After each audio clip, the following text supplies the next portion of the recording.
Assalamualaikum warahmatullahi wabarakatuh. Apa kabar anak-anak hebat? Mudah-mudahan selalu dalam keadaan sehat walafiat dan senantiasa selalu dalam lindungan Allah Subhanahu wa taala. Pada video pembelajaran kali ini kita akan mulai belajar tematik yaitu pada tema 1 indahnya kebersamaan, di subtema 1 keberagaman budaya bangsaku. Pada kali ini kita akan belajar mengenai materi gagasan pokok dan gagasan pendukung. Kita mulai dari definisi gagasan pokok. Apa itu gagasan pokok? Gagasan pokok adalah topik yang dibahas pada suatu teks. Gagasan pokok ditemukan pada kalimat utama yang terletak di bagian awal, akhir, atau awal dan akhir paragraf.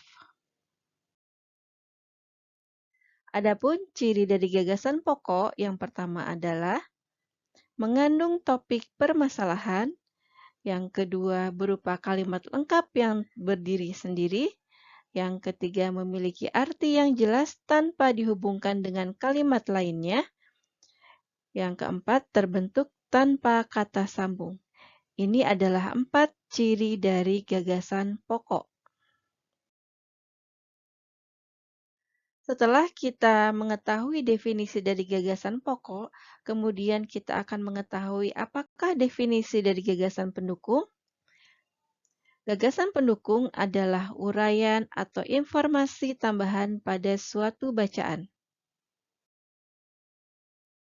Adapun ciri gagasan pendukung adalah kalimat-kalimat yang terdapat dalam sebuah paragraf berisi penjelasan dari topik utama atau gagasan pokok.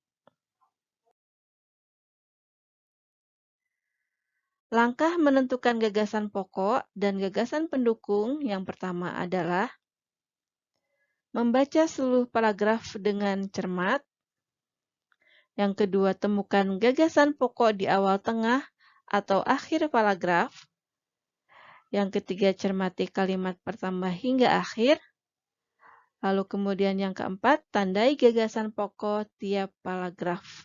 Ini adalah langkah-langkah untuk menentukan gagasan pokok dan gagasan pendukung.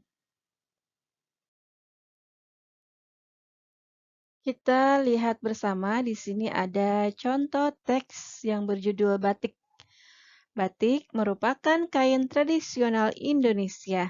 Batik dihasilkan dengan cara dilukis atau dicetak menggunakan malam atau lilin yang dipanaskan. Kain batik berasal dari Pulau Jawa. Seiring berkembangnya waktu, batik tidak hanya ada di Pulau Jawa.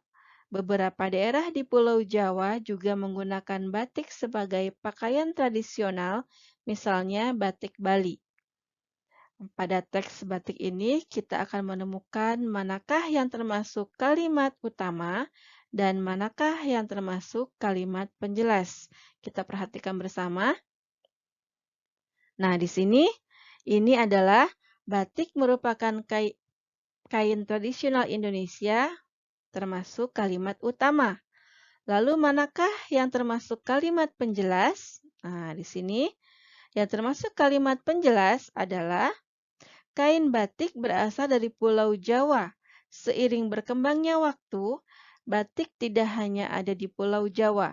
Beberapa daerah di Pulau Jawa juga menggunakan batik sebagai pakaian tradisional, misalnya batik Bali.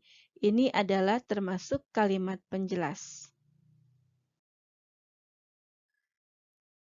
Anak-anak pintar, kita perhatikan kembali dengan teks yang sama. Di sini kita akan mencari manakah yang termasuk gagasan pokok dan manakah yang termasuk gagasan pendukung. Yang termasuk gagasan pokok adalah batik merupakan kain asli Indonesia.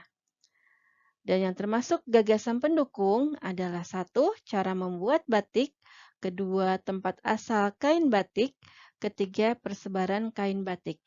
Inilah yang termasuk gagasan pokok dan gagasan pendukung dari contoh teks.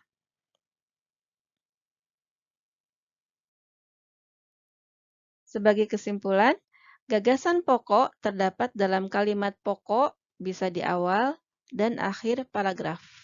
Sedangkan jika gagasan pendukung terletak kalimat kedua dan seterusnya di selain kalimat pokok.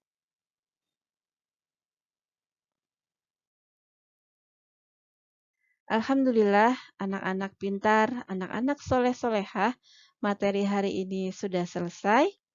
Semoga dapat bermanfaat. Selamat belajar dan tetap semangat. Dan jangan lupa selalu mencuci tangan, selalu menjaga jarak, dan memakai masker jika berpergian.